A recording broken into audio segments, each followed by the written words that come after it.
Hola, bona nit. En primer lloc, moltes gràcies per la seva assistència.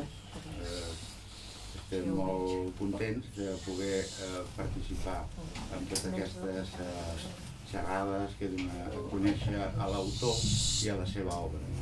El dia d'avui tenim la fortuna de tenir amb nosaltres amb el doctor Octavi Piulats. M'imagino que molts de vosaltres ja el coneixeu, però bueno, si no, jo teniu l'opció de conèixer-lo avui. Jo no m'enrotllaré molt perquè m'estimo més que ens parli del tema el nostre amic, el Daniel Turon, que serà el que farà una miqueta l'antesala. I llavors, doncs, que ho disfruteu i que ho passeu de meravella.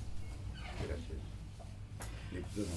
Bueno, pues muchas gracias por venir aquí esta tarde y bueno, muy agradecido también al trabajo de Octavi, ¿no? Que durante tantos años nos regala todo este conocimiento.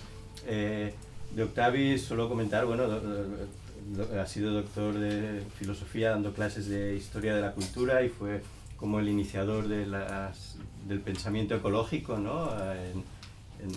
Desde la universidad y también pues con todo su bagaje en la revista Integral y bueno, y mucho más que podéis también conocer a través de su web y ver todo el trabajo que ha hecho también, ¿no? en Montserrat y con todos sus libros. Pero bueno, nos centraremos en el libro de hoy, ¿no? Y bueno, en realidad no quiero como hacer un resumen del libro, porque es un libro como todos sus libros para estudiar y leer varias veces, ¿no? No porque sea difícil, o sea, porque es una lectura como muy amena, pero bueno, como hay una riqueza conceptual muy grande, ¿no?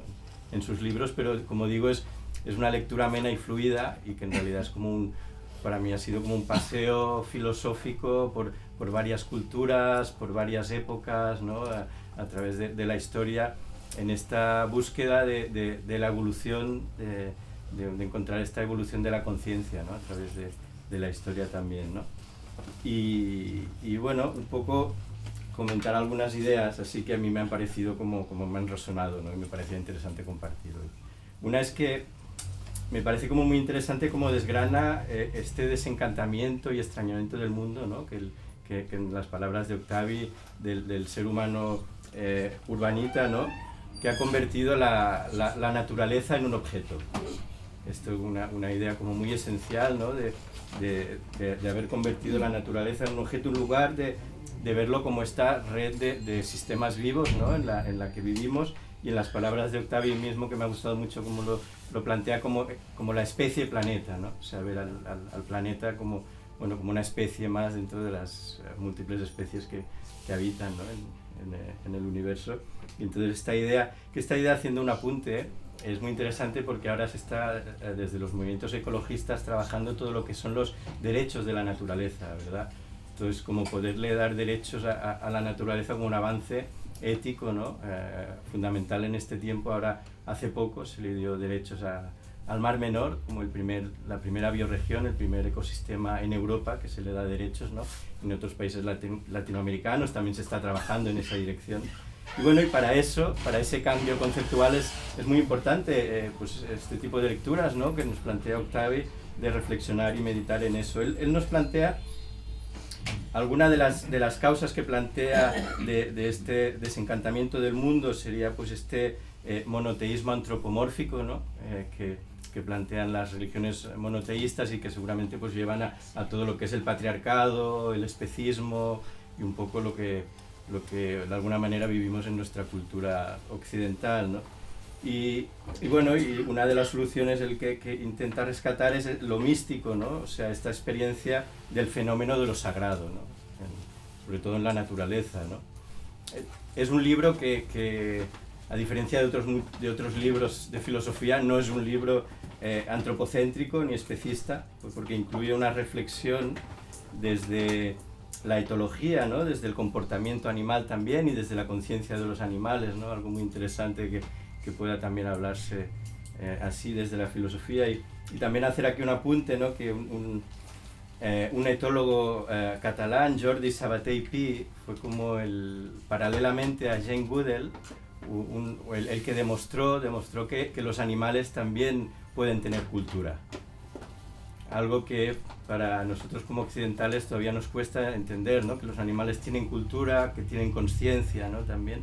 Entonces, bueno, estas reflexiones también se plantean en el libro.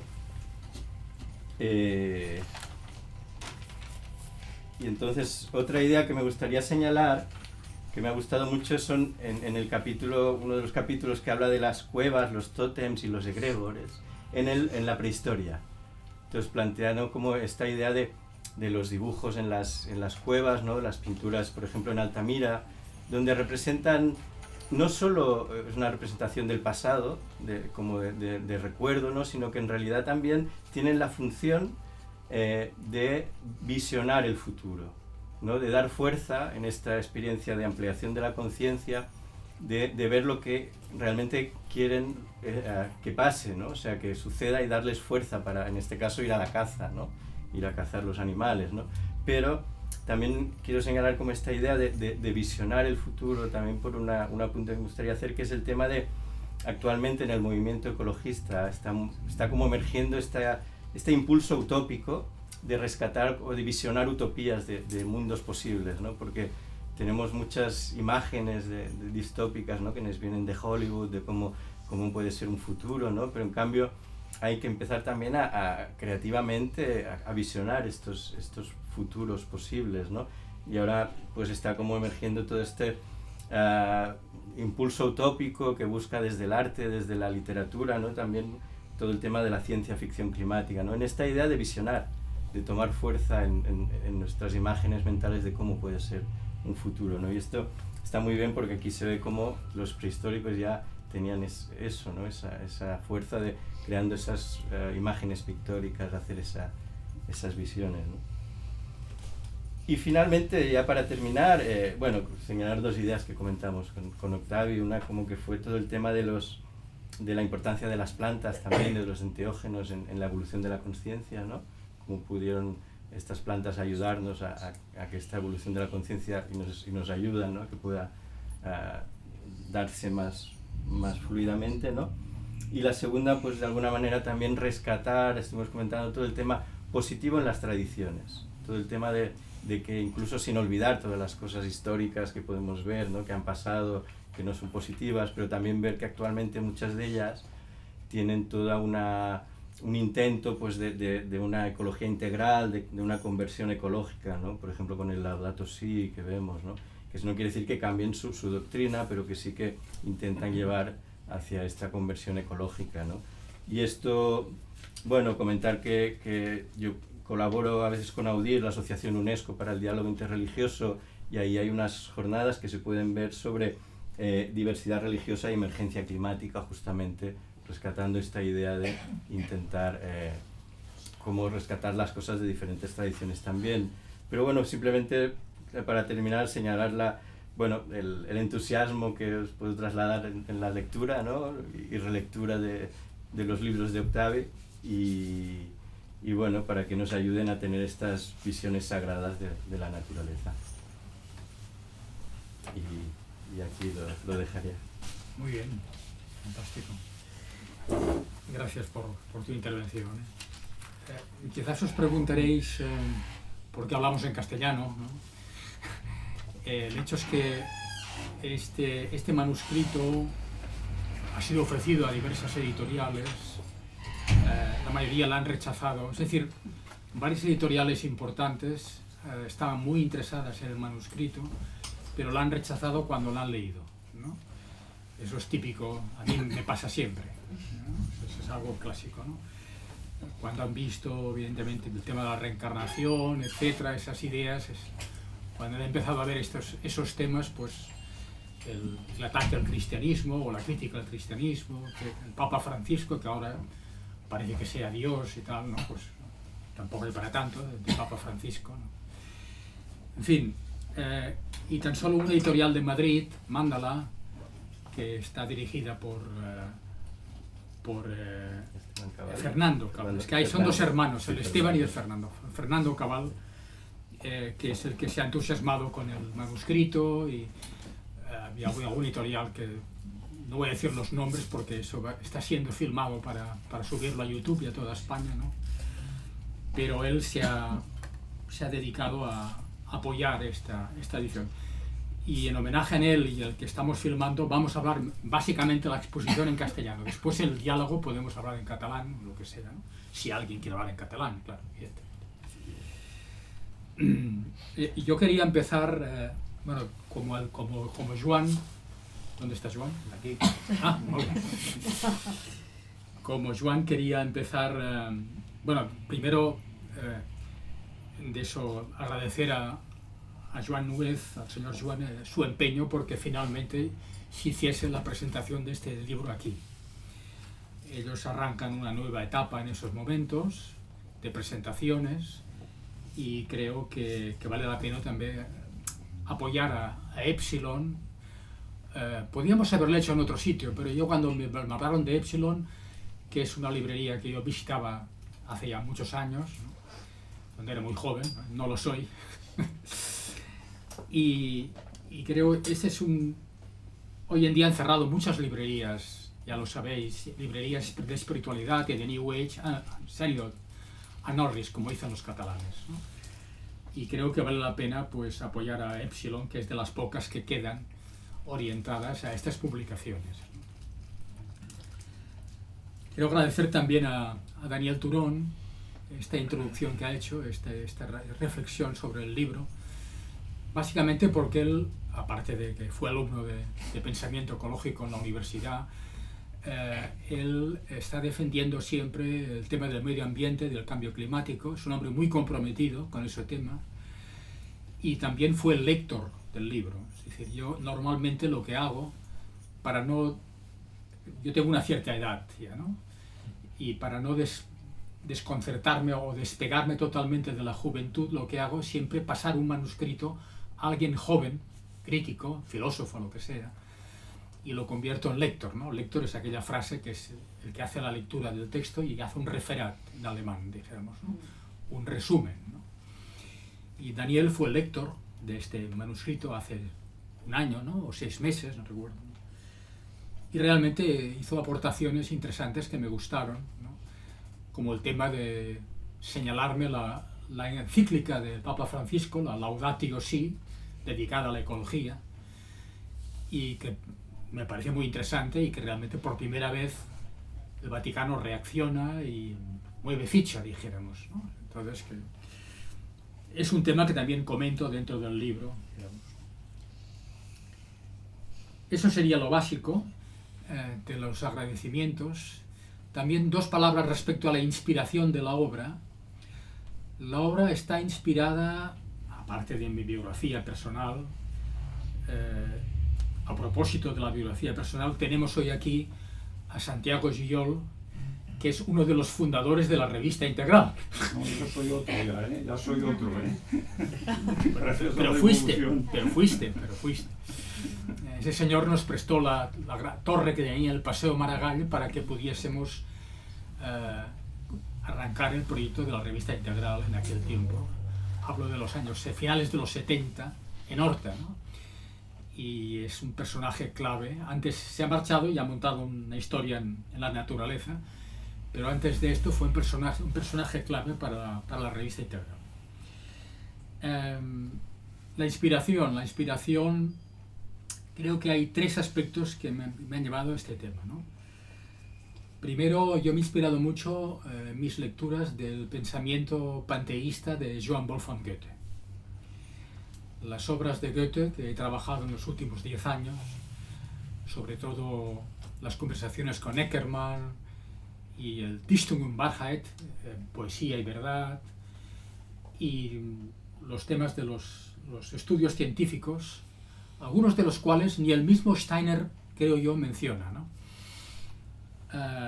El panteísmo de Goethe es una fuente de inspiración de cara a saber exactamente qué es lo divino, ¿no? En este aspecto, nosotros en Cataluña, luego haré referencia a ese tema, es clave el poema de Goethe, Los Misterios, Die Geheimnisse, ¿no? En los cuales él enseña la idea de cuál va a ser la religión de futuro. Y curiosamente va unida a Montserrat. ¿no? Esta idea, ¿no? Montserrat en Cataluña, ¿no? Bien, entraremos en este tema hacia más adelante, ¿no? Otra fuente de inspiración, evidentemente, ha sido la filosofía de Rudolf Steiner, ¿no?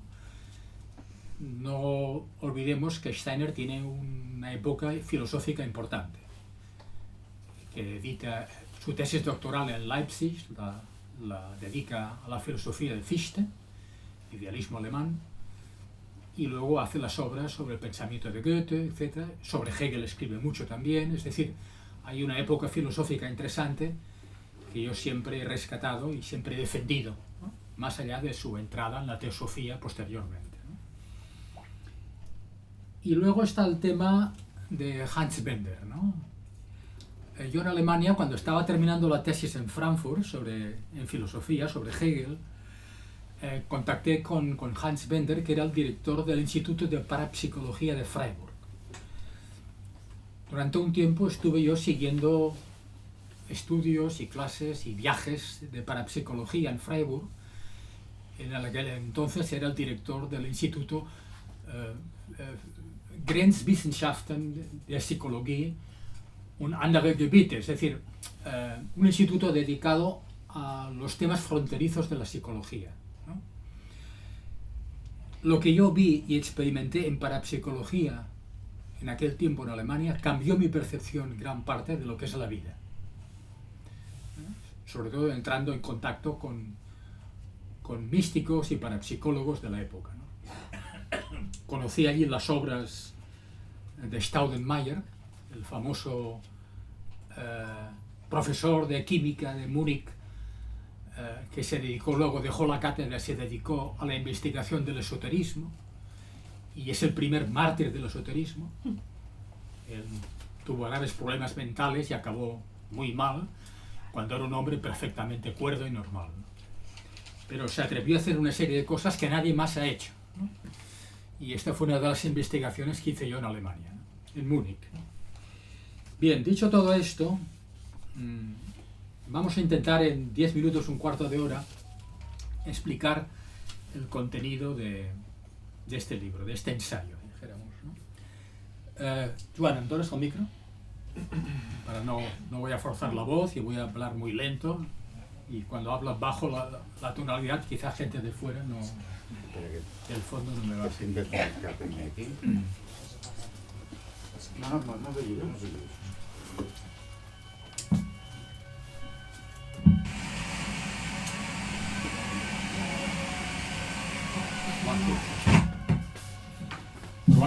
Probando, ¿qué tal? ¿Me oís bien? Sí. Perfecto. Vale, así no tengo que forzar la voz y no se me marcha la voz, o me puede ver la rontera, etc. Bien, a ver, una introducción que sea clara, comprensible para todos.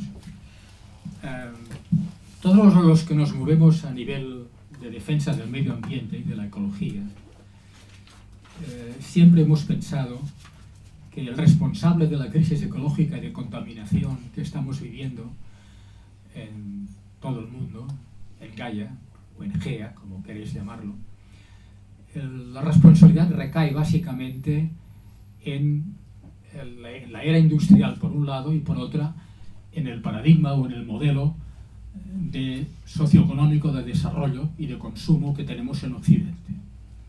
Esa ha sido siempre la idea, yo la he sustentado durante muchos años. El problema es el paradigma económico y de crecimiento y de desarrollo económico y social que tenemos en Occidente.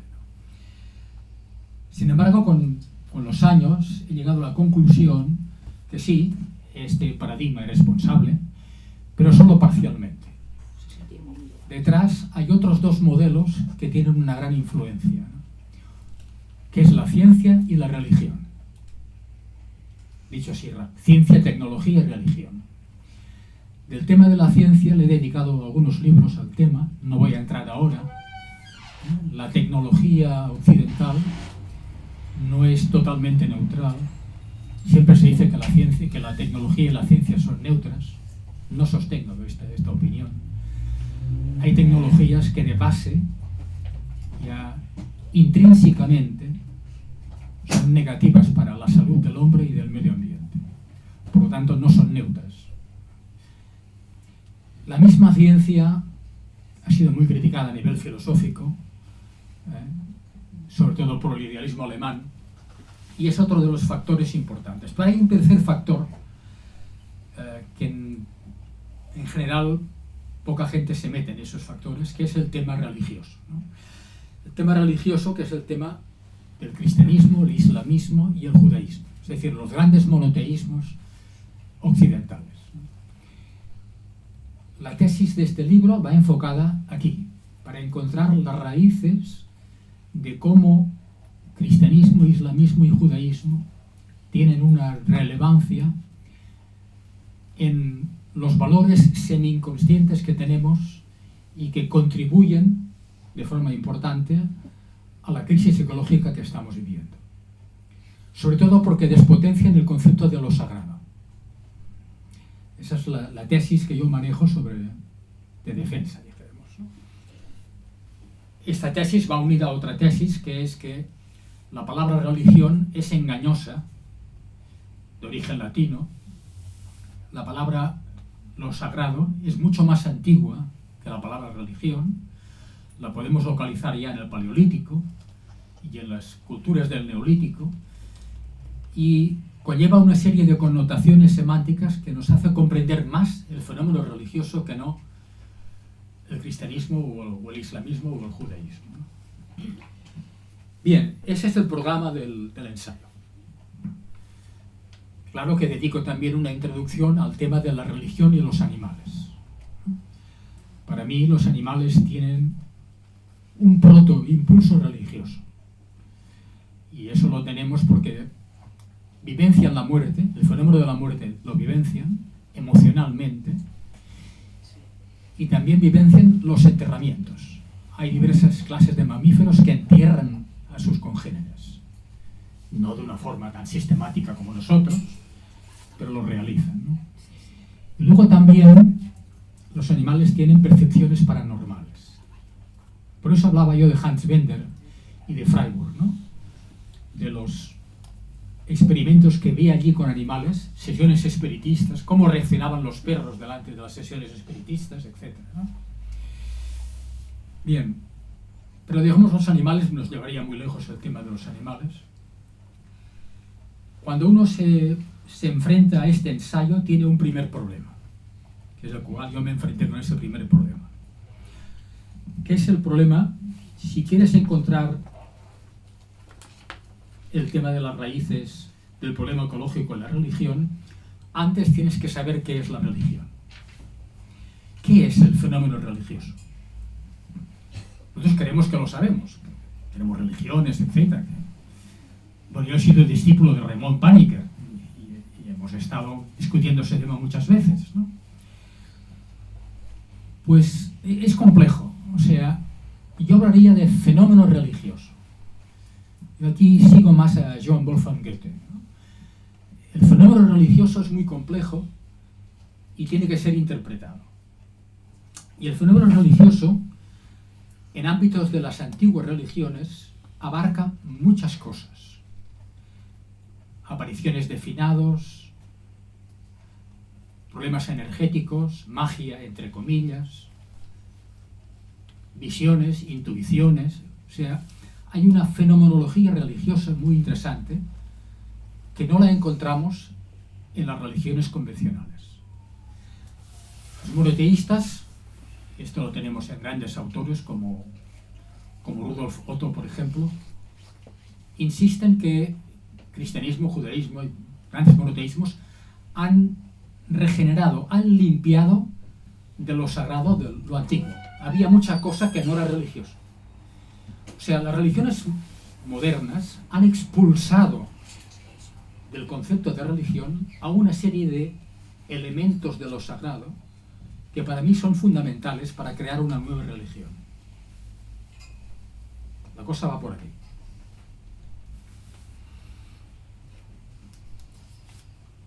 Un ejemplo clásico es el tema de la magia, que es control de energías, que si no entendemos qué era la magia en Mesopotamia y Egipto, vamos perdidos.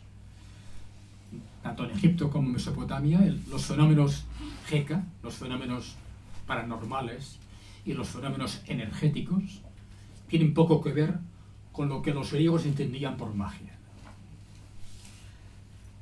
Estaríamos más cerca de lo que nosotros conocemos como mentalismo y parapsicología, ¿no? Bien, una vez visto este problema, hay un segundo problema.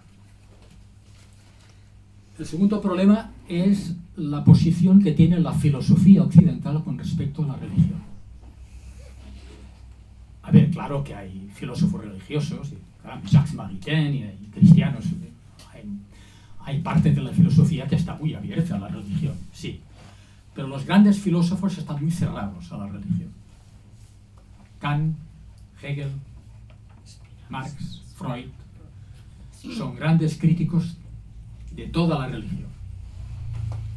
Por lo tanto, hay que entrar también en ellos. El libro dedica un capítulo a este tema, ¿no? Sobre todo por la difusión de las ideas de ellos. Recordemos que Kant, muy sintéticamente, Kant decide que la religión es reducible a la ética. Lo importante es la ética. La religión más o menos no tiene importancia. Quizá me acerco demasiado. Sí, separa el micro. Sí. De la voz. Separa. Te l'has de posar molt a la boca perquè canvia. Al Vale. revés, al revés.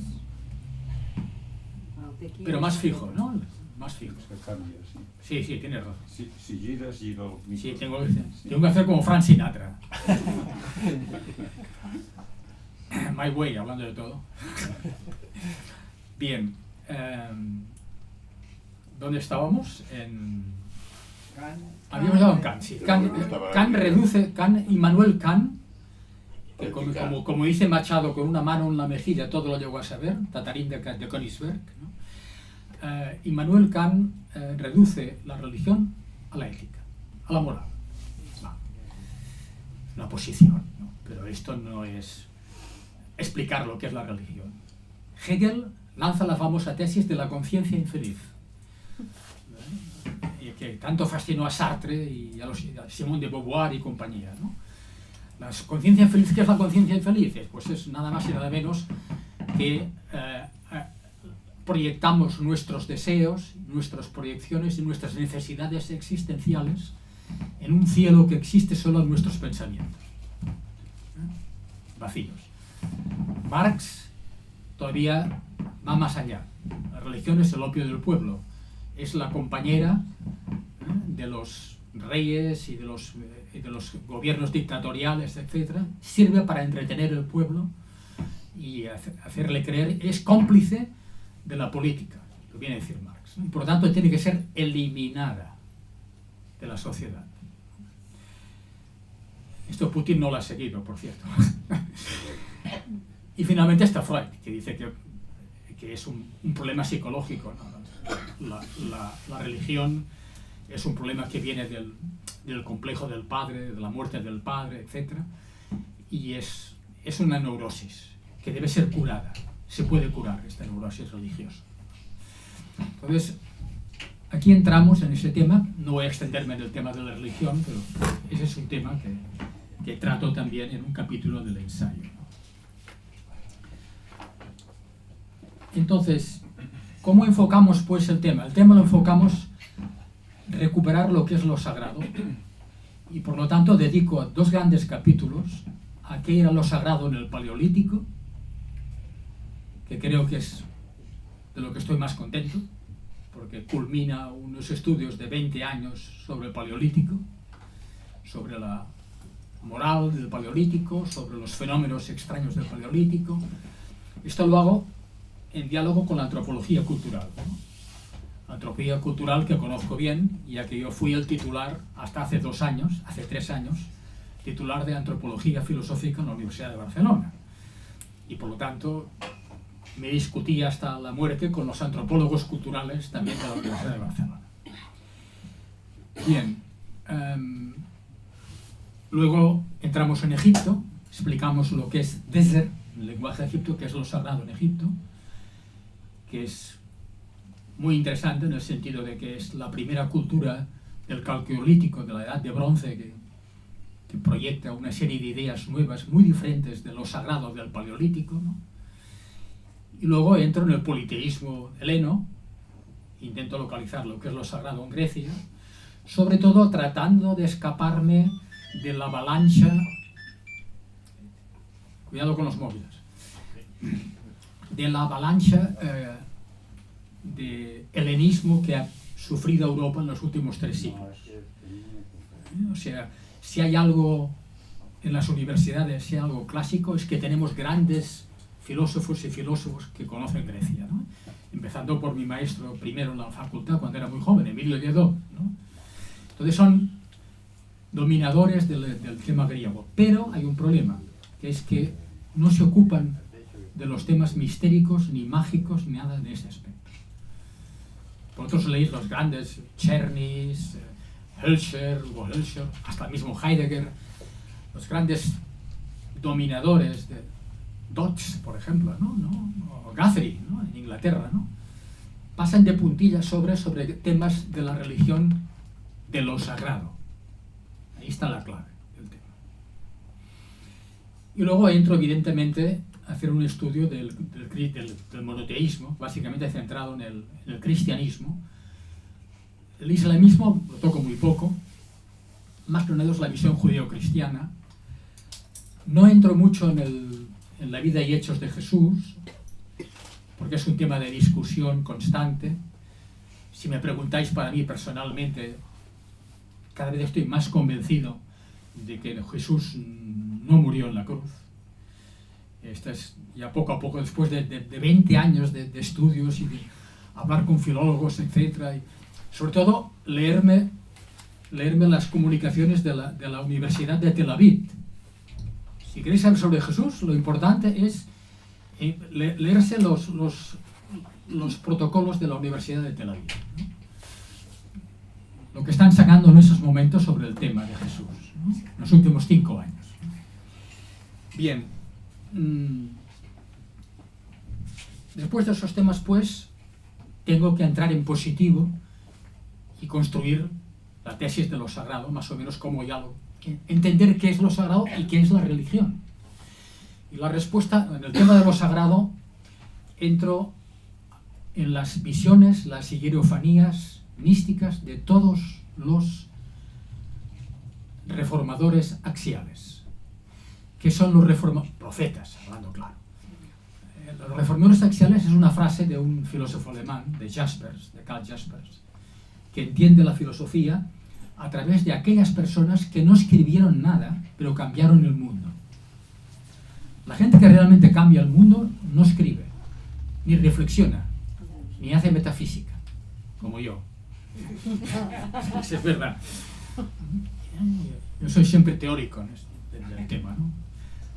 En cambio, ellos hacen axios, que es acción en griego, de praxis, ¿no? Axios. Los reformadores axiales son aquellos reformadores que entran en escena en la historia para criticar y cambiar las antiguas religiones. ¿Cuáles son? Sabemos todos. Jesús, Buda, Lao Tse, Krishna, Mani, hasta Montano, Akenatón, Moisés. Esos son los reformadores axiales. Y traen una serie de nuevas ideas que cambian las religiones. Pero tienen visiones, tienen hierofanías, teofanías. Akenatón tiene algunas. Es decir, toda esa serie, estas visiones místicas, yo las interpreto.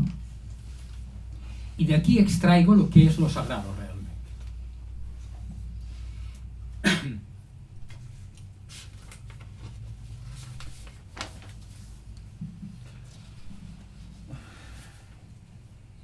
Si hacemos esto, llegamos a la conclusión de que el fenómeno religioso se basa en 3 o 4 raíces. Se basa en lo que la filosofía conoce como las preguntas existenciales. El tema de Dios y los santos, etc., eso es posterior. Pero anterior, la génesis real, ya desde el Paleolítico, son los temas existenciales del ser humano. ¿Cuáles son esos temas? Primera pregunta. ¿Quién soy yo realmente? ¿Cuál es mi identidad? ¿Qué pinto yo aquí? ¿De dónde vengo? ¿Cuál es mi identidad? Esa es la primera pregunta que ocupa tanto en Egipto como en el Paleolítico, etc., ¿no? El segundo tema es ¿cuál es mi destino? ¿Cuál es el destino de la tribu y de la persona, etcétera? Es decir, ¿cuál es el destino de las personas, de mi persona, en este cosmos? La tercera es ¿qué me espera después de la muerte? En el Paleolítico esta pregunta no está presente de esta forma, de otra forma, que no vamos a entrar ahora. Pero ya en el Neolítico el faraón se lo pregunta. Es en el Neolítico cuando aparece la muerte eterna, cuando se dan cuenta, es en el Neolítico cuando los humanos se dan cuenta de que los muertos no vuelven, como querían en el Paleolítico, ni se integran, sino que son eternos. La muerte está eterna y les coge un drama. Solamente se pueden entender las pirámides bajo este drama. O sea, estamos viviendo aquí una vida regalada, fantástica, disfrutando de los placeres. Y ¡ostras! Viene la muerte eterna. ¿Qué hacemos?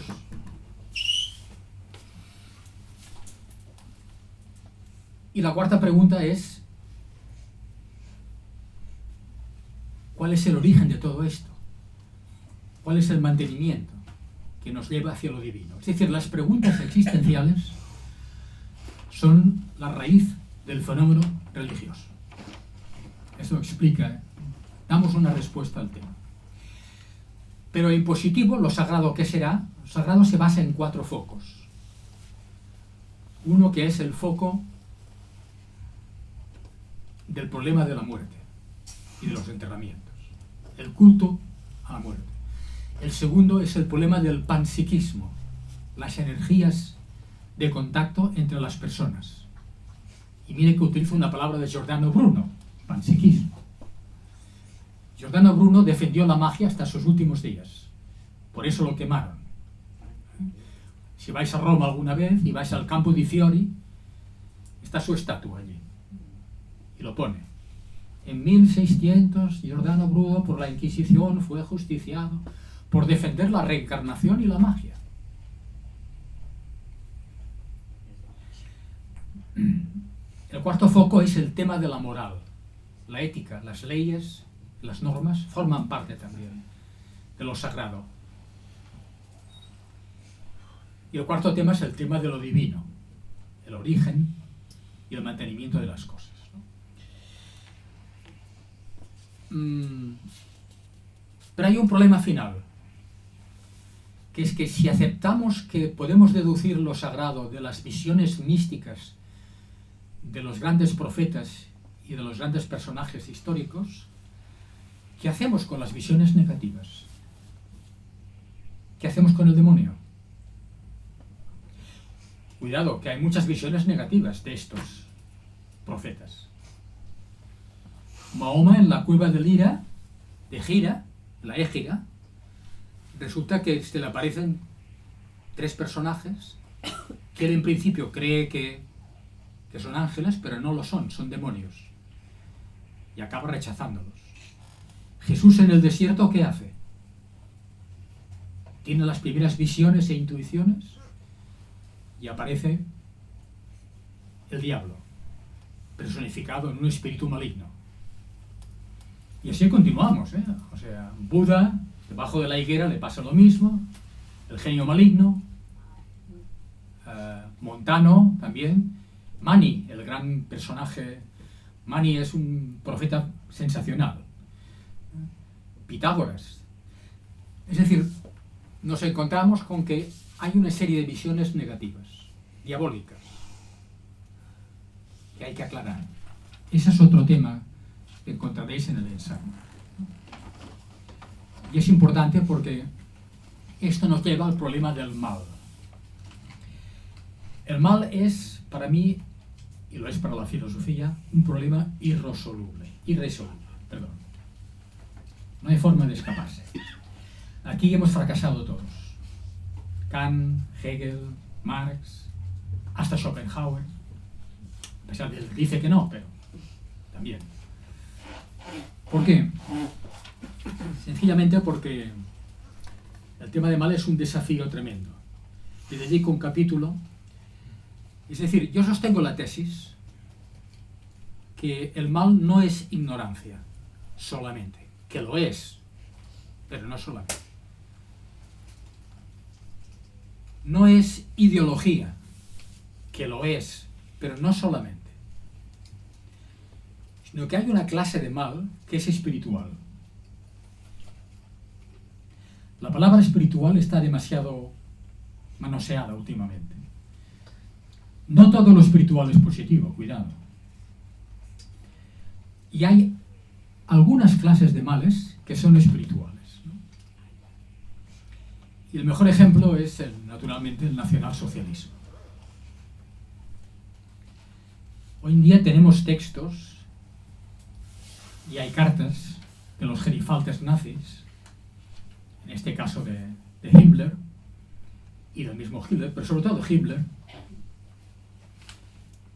que evidentemente el Holocausto, Auschwitz, en gran parte está mediado por una ideología política y social de los nazis. Pero no solo. Había elementos religiosos muy importantes aquí. Para Himmler era fundamental ofrecer la muerte de los judíos a Wotan, el dios de la guerra. Está escrito. Es decir, hay una posición espiritual negativa en el cosmos también. Y aquí nos puede ayudar Rudolf Steiner, ¿no? Rudolf Steiner es el único pensador que asume este problema y le da una solución, buena o mala, etc. Pero Steiner cree que el mal, hay fuerzas malignas en el mundo potentes, no el clásico demonio del catolicismo, que siempre lo vemos como un tío bobo que lo engañamos. No se trata de eso.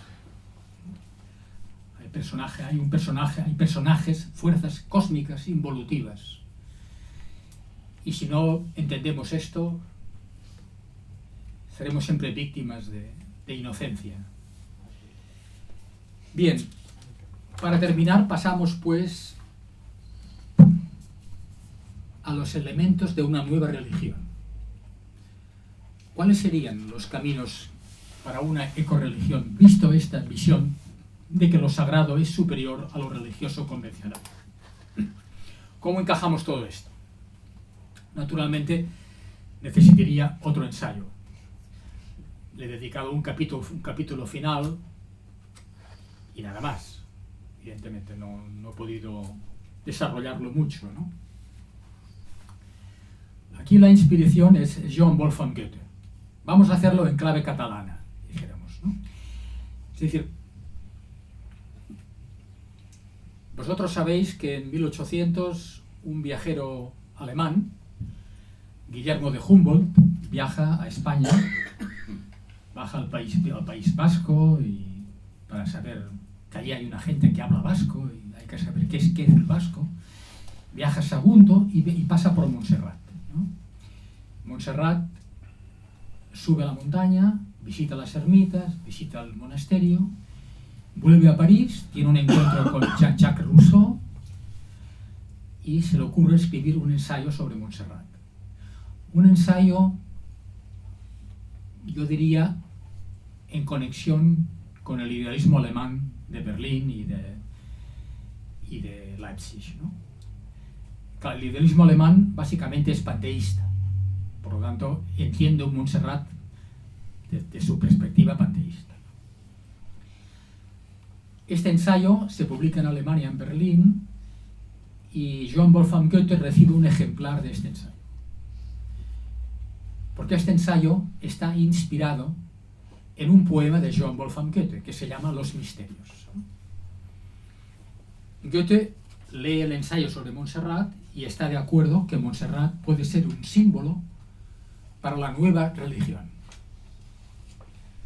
La religión que ha de venir posiblemente ha de entenderse desde Montserrat, desde el lugar sagrado que es, no porque sea Montserrat estrictamente, sino desde un lugar sagrado, desde los lugares sagrados, que es un tema que también entro yo, que en la naturaleza hay lugares sagrados geomagnéticos importantes. Vamos a ver, los lugares sagrados no producen la visión hierofánica, pero la potencia. Esa sería la teoría. Entonces, ¿qué dice pues Goethe en los misterios? Para terminar, ¿qué dice Goethe en los misterios? Goethe en los misterios viene a decir lo siguiente. Viene a decir, si queremos renovar la religión, para empezar tenemos que cambiar, elevar espiritualmente nuestra conciencia. 2. Si queremos renovar la religión, tenemos que orientarla hacia la naturaleza. No puede ser que la naturaleza sea meramente objeto. Tiene que ser sujeto y objeto a la vez, la naturaleza. 3. Si queremos una nueva religión, hay que reconstituir los ritos iniciáticos antiguos. La iniciación tiene que volver a existir. 4.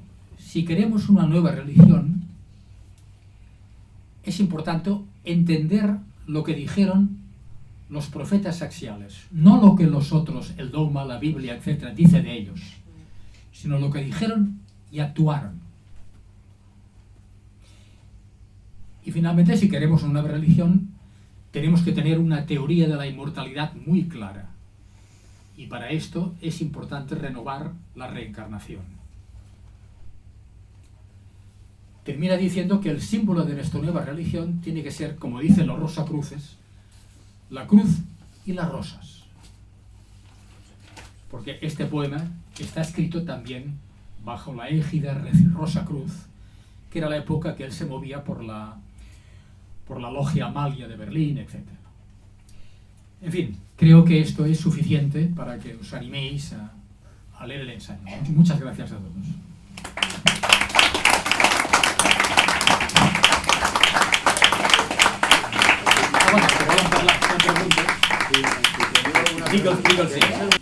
Una cosa interesante es una cosa que coge Steiner, de los profetas antiguos dicen que tendrá que volver a venir Cristo, no carnal, sino etérico. La segunda venida de Cristo. La segunda, pero no en carne, sino en etérico.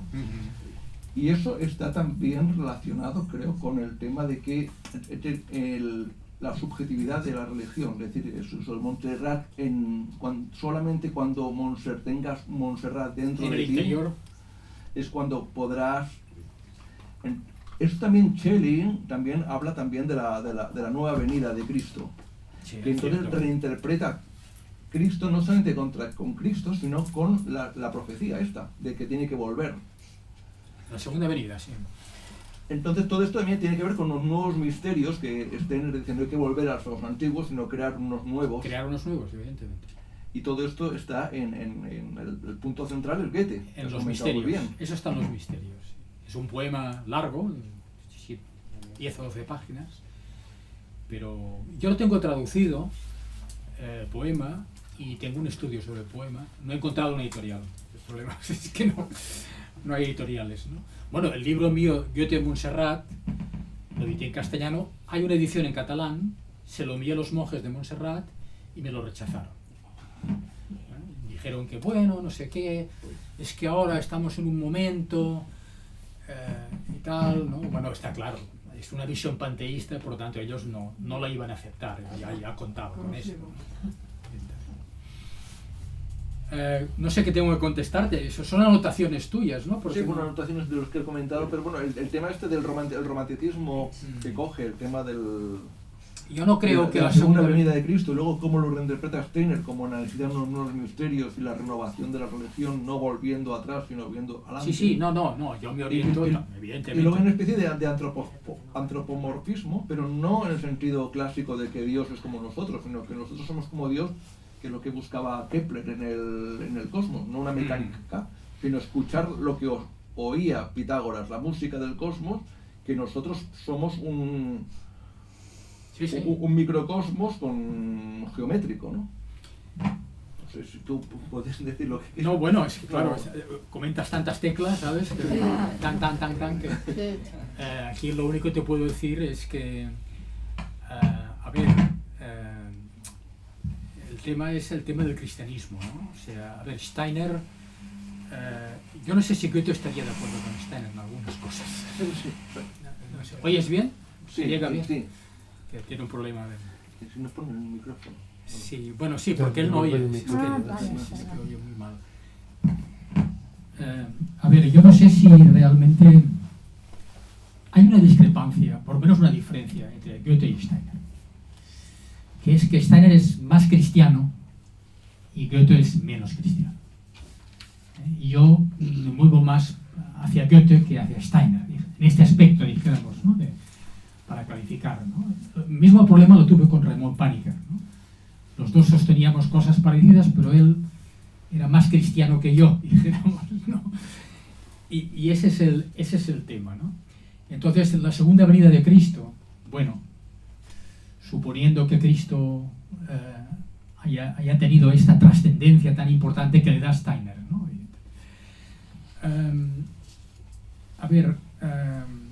El tema Montserrat, sí, desde luego. La frase exacta es: todo hombre puede hallar la felicidad en cuando encuentre en su interior su Montserrat interior o personal, ¿no? Esto sería, por tanto, Montserrat se convierte en símbolo de crecimiento personal y de búsqueda, ¿no? La búsqueda, ¿no? Yo he conocido gente americana, sudamericana, que viene a Montserrat en su búsqueda. La búsqueda es un concepto clásico que acuñó ese famoso buscador de la espiritualidad. Ya me saldrá. Perdonad, pero la edad borra la memoria, ya lo sabéis. O sea, O no. o no. Sí. O no. No, la reciente sí que la borra, la reciente, ¿no? La antigua no, la antigua se mantiene, ¿no? A ver, el que escribió La India Secreta, a ver si ayudarme.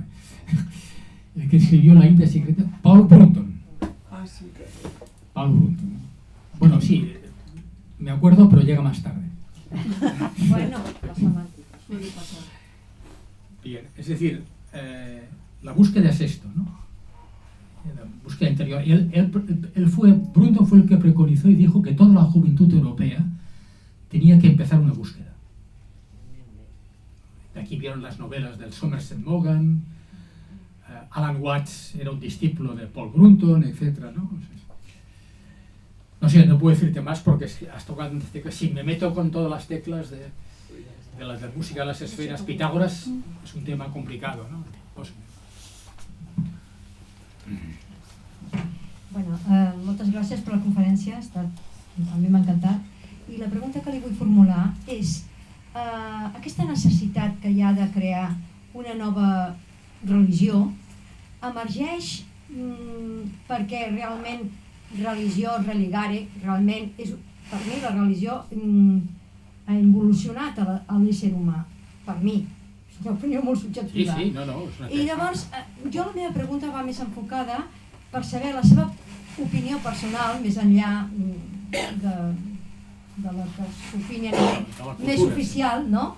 La seva opinió personal de per què es veu necessari aquesta necessitat, valgui la redundància, de crear una nova, jo no vull dir, no m'agradaria dir religió perquè és religare, sinó un nou estat de consciència, que és que denota això que realment ha estat un fracàs, el fet de creure i relligar-se amb un antropomorfisme, perquè realment els monoteismes estan basats realment en unes lleis que han pogut d'alguna manera en un moment determinat històric relligar l'ésser humà amb una sèrie d'accions, no?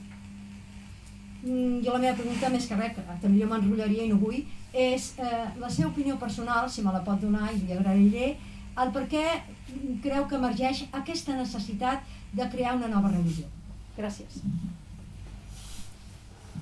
Bueno, és que, a veure, una nova espiritualitat o consciència, però a veure, és immanent a l'ésser humà com impuls, com els instints, és immanent. Per això jo menciono les preguntes existencials.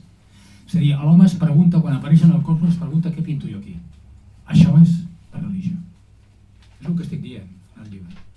No necessitem Déu, etc. No.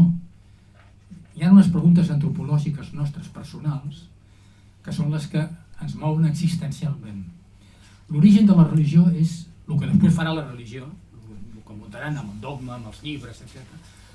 El valiós de la religió són les seves arrels, les preguntes antropològiques nostres.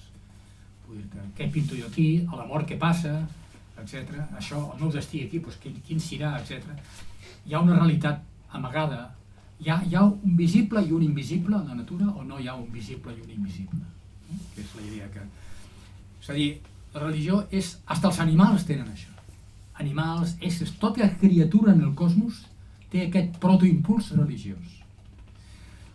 És això, diguéssim, la meva contesta. Ara, una altra cosa és la religió com la coneguda nosaltres.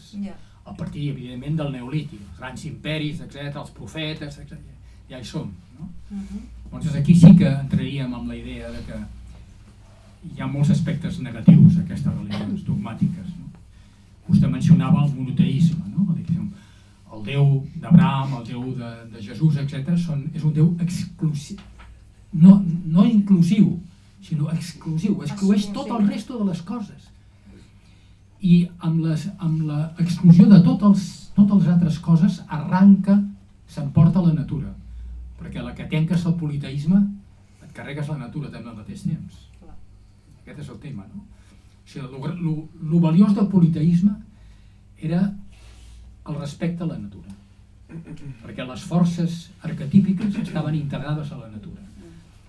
En quan Jehovà, etc., el Déu únic, fa això, trenca, fa un tall entre sujeto i objeto. La natura queda desvertebrada, no? I el que queda desvertebrada pot ser explotada. Està clar, no? Per la cultura, no? I més coses, hi ha el tema de la dona, evidentment, la societat patriarcal té un origen molt clar, que és el monoteisme, també. No? Hi ha un ressentiment, no? El monoteisme té un ressentiment contra la sexualitat, etc. Vull dir, hi ha molts temes que toquen el llibre, no els puc mencionar aquí, evidentment no. Però la meva resposta és que hi ha unes arrels proto-religioses que aquestes estan per sempre, no? Amb les criatures terrenals. Gràcies. És un misteri. Molt breu. Només una qüestió. Com relacionaríem la búsqueda que té el ser humà, no? Amb totes aquestes preguntes, qüestions que ara ens deia, com relacionaríem això amb poder escoltar que potser tota la natura ja ens té tota aquesta informació? O sigui, tots els éssers vius, tant siguin vegetals com animals, ja tenen aquesta informació. I com valoraria o no sé, què opinaria al respecte? O sigui que la búsqueda que estem fent ja està a la natura. Ja hi ha tots uns còdics de comportament, uns valors i de més, no? O sigui, és com que l'objectiu és arribar a entendre el que la natura en si ja té tots aquests còdics, no? O sigui, és com si la humanitat, diguéssim, tornar o aprendre els còdics que la natura ja té. Simplement això. Bueno, en realitat som part d'aquesta búsqueda, no? Com a éssers també animals humans, no? Que estem imbricats en aquest cosmos, doncs nosaltres mateixos som part d'aquests codis que hem de redescobrir, no? Nosaltres mateixos també, i en aquest contacte amb l'altre, que l'altre com a subjecte també, no com a objecte, no? I bueno, una mica seria el meu. A veure, anant per on vas tu, molt breument. Sí, d'acord, la natura hi ha molts còdics fonamentals per a una nova espiritualitat ecològica, per descomptat, però hi ha un problema, que és el mal. La natura és com el déu Jano, té dos cares. No sols té una cara amable, perfecta, de còdic, etc., sinó que té una cara horripilant. Epidèmies, tsunamis, volcans, drames... Llavors és dir-te, això és el que ha portat en gran part a la religió també. L'explicació del mal, perquè la natura és dual, és dualista. està subjecte a la polaritat. I aquest és el drama. Per tant, no pot satisfer del tot els anhelos existencials de l'ésser humà. I en aquest tros que queda, aquest és el problema fonamental. Els hindús ho han intentat fer amb l'Advaita, superar les polaritats a través de l'Advaita. Però Goethe i Hölderlin critiquen l'Advaita. Aquest és un tema que no podem entrar ara, no? Però és un tema molt interessant. El romanticisme alemany va avançar-se 200 anys a la polèmica sobre l'Advaita, cosa que ningú coneix. Tancarem, dintre de 10 minuts tancarem.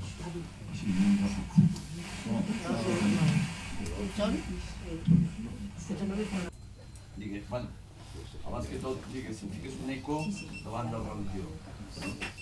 I un eco davant de la religió ho trobo com bastant atrevit, tenint en compte la que està caient, no? Però vull dir que la història està que també hi ha diversos precedents, com per exemple l'Ecoderma de David Lloyd, no sé si t'has llegit. T'has llegit? No, no l'he llegit aquest.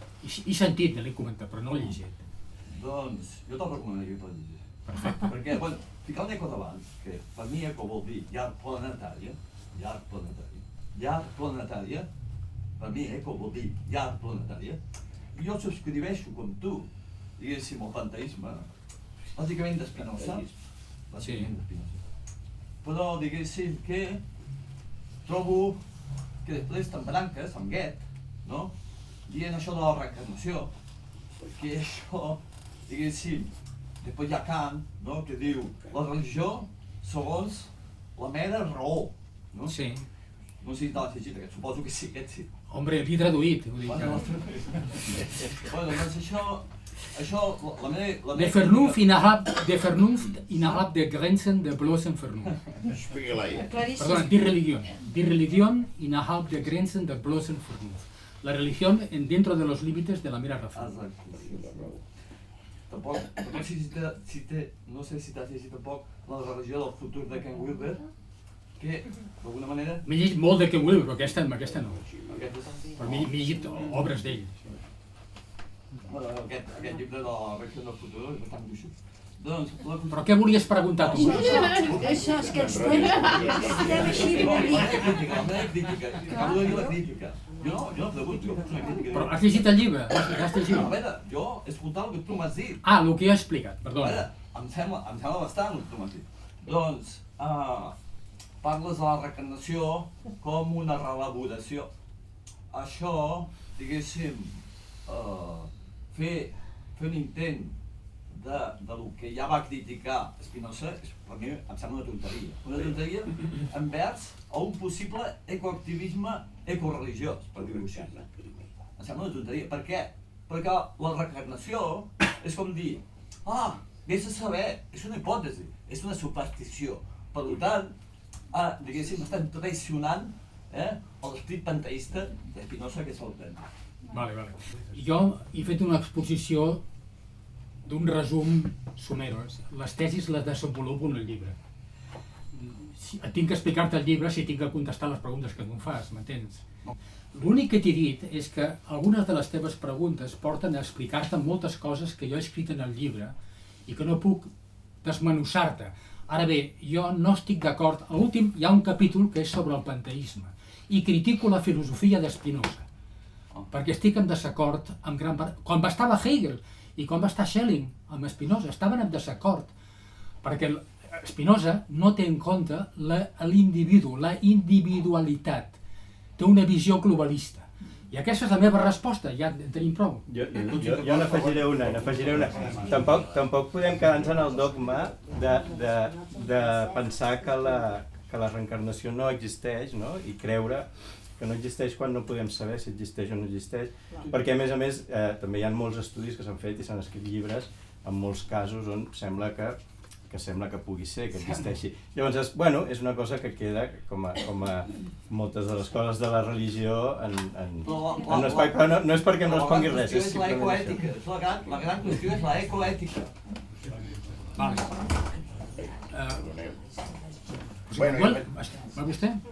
A veure, abans, quan he començat a parlar, a fer preguntes, s'ha parlat de la vinguda de Crist.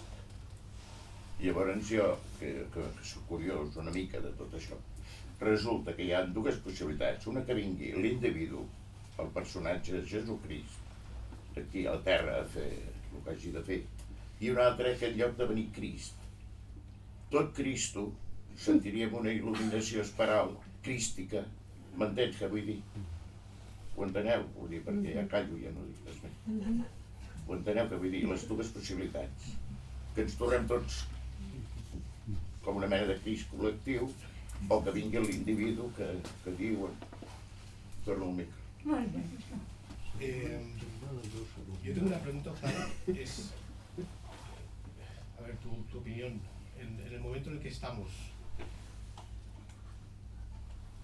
de prácticamente ausencia del impacto de la tecnología en el ser humano, de la evaluación, de evaluar qué impacto va a tener en el futuro el desarrollo tecnológico del ser humano. Para empezar, una cosa tan sencilla como WhatsApp o Facebook, etcétera, etcétera, en su momento no se evaluó los impactos y estamos viendo los positivos y los negativos también, a nivel básico, ¿no? Eso por un lado. Y segundo, agradecerte porque esto es un momento para mí sagrado, lo que estamos viviendo aquí es sagrado. Agradecerte tus obras, agradecerte tu persona, agradecerte la contribución a este mundo que haces, el legado que dejas y que seguirás publicando. Agradecerte. Gracias. Sí. A veure, hi ha dos preguntes... Bueno, falta una. Es que ya fa rato. Él no quiere que le hagas... Yo soy muy tímido. Vale. No, antes del... No te preocupes. No, es más hacer dos apuntes. Primero, porque felicitarte por la obra que has publicado, y el rigor que muestras y lo que has aportado, ¿no? Pero se han citado dos cosas, y tú lo has dicho en la conferencia. Una es la conciencia. Sí, hay que elevar la conciencia. Claro, entonces todos los pensamientos ancestrales hablan, por algo que pasó, de una caída de esa conciencia. Entonces hay que remitirse ahora actualmente a los pensadores alemanes, que tú lo conoces muy bien, por ejemplo Heidegger, ¿no? Heidegger o Gadamer, que siempre dan mucha importancia al horizonte. Es decir, ¿desde dónde habla uno? ¿Desde qué altura? Porque claro, acorde con eso, entendimiento, comprensión, percepción. Esto es una cosa. Y después ha hecho mención a la venida de Cristo. Ya no digo la segunda, digo a la venida. Entonces, los textos gnósticos, lo digo por sí, hay por ejemplo está el Apocalipsis de Pedro, que yo lo encuentro muy interesante. Bueno, y todo lo que es Zen, hay unos textos que dan, yo creo, bastante información. Solamente era esto. Falten... Bueno, jo volia fer una pregunta molt curta. Sí. No és molt... A les teines es diu que ell diu que és un cristià esotèric. Sí. Llavors volia preguntar, el cristià esotèric vol dir que tot l'estudi és deixant tot el que coneixem de la religió i anant més enllà a lo sagrat. Seria aquesta la seva definició, perquè ell es diu que és un cristià esotèric. Llavors, què és això, un cristià esotèric? Com ho tinc que entendre? Bueno, el concepte meu de sagrat és una història, sí. El que Steiner diu és un altre. Sí, jo deia el que ell diu això. Sí, es podria dir que el concepte d'esoterisme amb Steiner és una recuperació d'algunes dels misteris sagrats de la religió. Es podria acceptar. Vamos por partes. La tecnología, ¿no? La tecnología ha sido evaluada. No, evidentemente que no ha sido evaluada. Muchas de las tecnologías actuales no han sido evaluadas en el impacto de la salud del ser humano, ¿no? Tú sabes que yo tengo este libro de Historia de la Salud Natural, donde toco estrictamente temas de salud, básicamente, ¿no? La forma como en el siglo XX se han tratado. Lo que ocurre es que, evidentemente, hay tecnologías actuales que tendríamos que tocar. El tema del iPhone, por ejemplo, ¿no? El iPhone es una de las cosas más negativas que hay desde el punto de vista de la salud, ¿no? Empezando porque la juventud va a perder vista dentro de poco, porque son pantallas pequeñísimas, ¿no? Independientemente del impacto electromagnético, ¿no? Muchísimas tecnologías son una conspiración contra la salud, ¿no?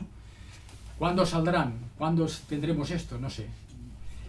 Es otro de los temas, el tema del COVID, que como sabes edité un libro específico para el COVID, para entender y tratar el COVID, ¿no?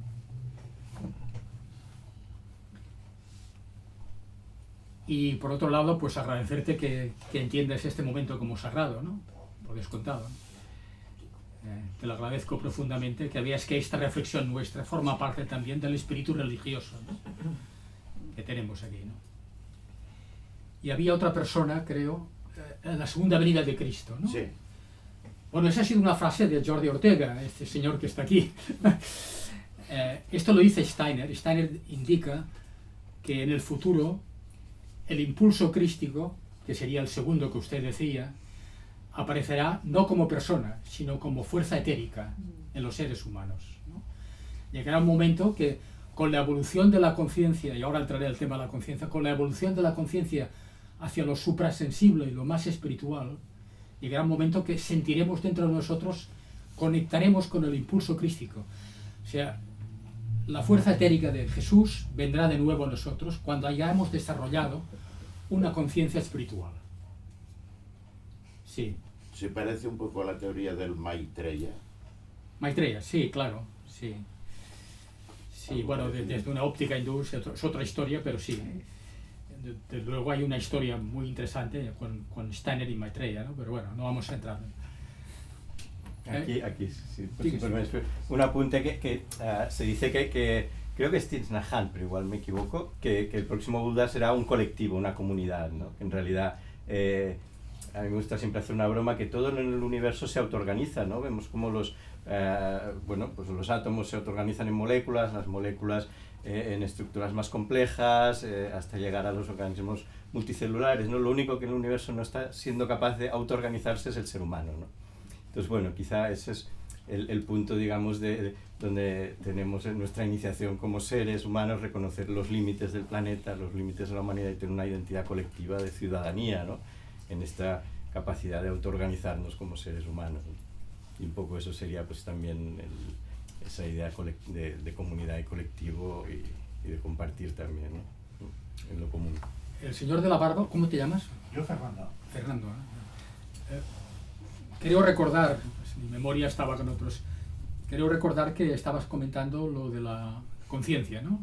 Bueno, lo has citado tú, pero claro, es un tema, es un matiz muy importante. Sí, bueno, yo considero que hay varios aspectos de cara a una nueva espiritualidad. Una es recuperar el anima mundi, ¿no? Es decir, recuperar la Tierra como un organismo vivo. Esa es una, ¿no? Que por ahí ya va la física en algún aspecto, ¿no?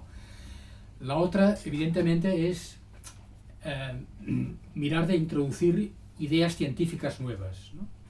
En ese aspecto, ¿no? Luego, otro aspecto muy importante es la evolución de la conciencia, la potenciación de más niveles de conciencia, ¿no? Esa sería la teoría. Yo propongo aquí 8 nuevos niveles de conciencia, ¿no? Estamos ya a las 9, vamos a cerrar ahora, ¿no? Entraríamos, ¿no? Pero dedico parte del capítulo al trabajo de los niveles de conciencia, ¿no? En parte inspirados en Jean Gebser, un filósofo, Ian Gebser, un filósofo europeo, y en Steiner también el Rudolf Steiner, ¿no? Bueno, si no tenéis más preguntas urgentes... Sí, dime. ¿Ibas a decir algo más? No, es comentarte, porque lo has citado tú, la controversia del Advaita Vedanta, sí, que ya se ha demostrado que no puede ser el final, o sea, que no han dado la solución, esa controversia con el idealismo alemán. Sí. ¿Lo has citado? ¿Qué controversia es? La controversia de los estudios de Hölderlin trabajando sobre cómo superar el escepticismo y cómo llegar a lo absoluto. Es la polémica entre Hölderlin y Hegel. ¿Cómo llego yo con mi mente al absoluto? Es la Advaita, es la unidad de polaridades, ¿no? El lugar donde ya dejas atrás cualquier polaridad, ¿no? El Enka y Pan, que dicen los románticos. Hölderlin promociona Enka y Pan. Y este debate de cómo se llega al Enka y Pan es sintomático y es una contribución, mutandis mutandi, a nuestro debate actual moderno sobre qué entendemos por Advaita, ¿no? Y cuáles son los límites del Advaita. Pero hay que aumentar la conciencia. Sí, bueno, yo tengo un texto que es Lecciones sobre Hiperión, de Hölderlin, editorial Mira, y le dedico un capítulo a ese tema, ¿no? Aunque tengo otro estudio que no ha sido publicado, que espero que quizás alguien lo publique, sobre Jung y Hölderlin, a propósito de este tema, ¿no? Porque Marcuse critica mucho a Jung, ¿no? Y Jung, apoyado con Hölderlin, interpreta a Hölderlin de una forma diferente, muy interesante, ¿no? Y desembocamos en el Advaita también, ya verás, al Enka y Pan. Y una de las críticas que se hace a veces al no dualismo, ¿no? Es como un no dualismo, pero que luego completamente se desapega del compromiso con la sociedad, con la naturaleza y con todo, cuando en realidad si uno eres no dualista tiene que tener un compromiso total con la naturaleza, con la emergencia ecológica y con lo que está pasando, sino que no dualista eres que te quedas fuera de eso, de lo que está pasando. Sí, porque el Enka y Pan es una fusión con la naturaleza, esa es la idea. Entonces aquí está en controversia. ¿Quién fue el que escribió El hombre unidimensional? ¿Marcuse? Marcuse, sí. Marcuse, ¿no? Claro. El hombre unidimensional contra el hombre multidimensional. Sí. Ahí está la disputa. Las tesis de Marcuse, que yo creo que han sobrevivido importantes para nosotros, están en Eros y Civilización, que es un ensayo precioso, muy interesante, que fue la Biblia del 68, ¿no? Entre los cuales me cuento yo del 68, ¿no? Por mi edad, ¿no? Evidentemente. Pero esta polémica, de ahí parte esta polémica, de Eros y Civilización, más que del hombre unidimensional. Bueno, agradezco vuestra presencia, ¿eh? Muchas gracias.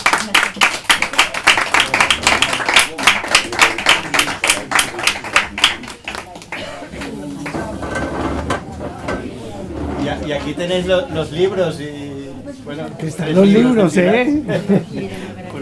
Todas las preguntas que han motivado. Vale, bueno, pasando la cortina y luego, y después si ya verás, sí, después voy a ir.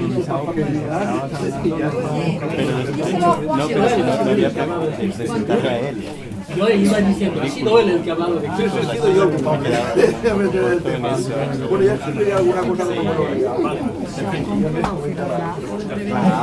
Bueno, y se nos preguntan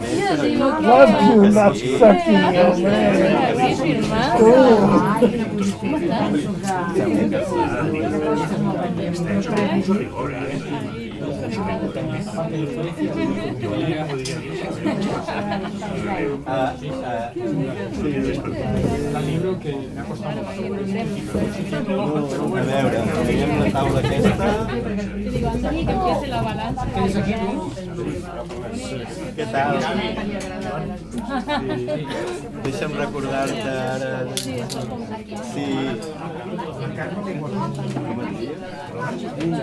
Ah, vale.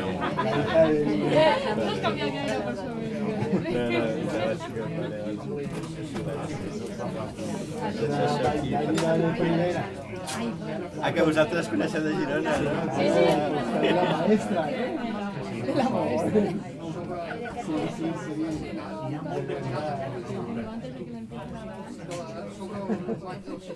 Lo veo la semana que viene.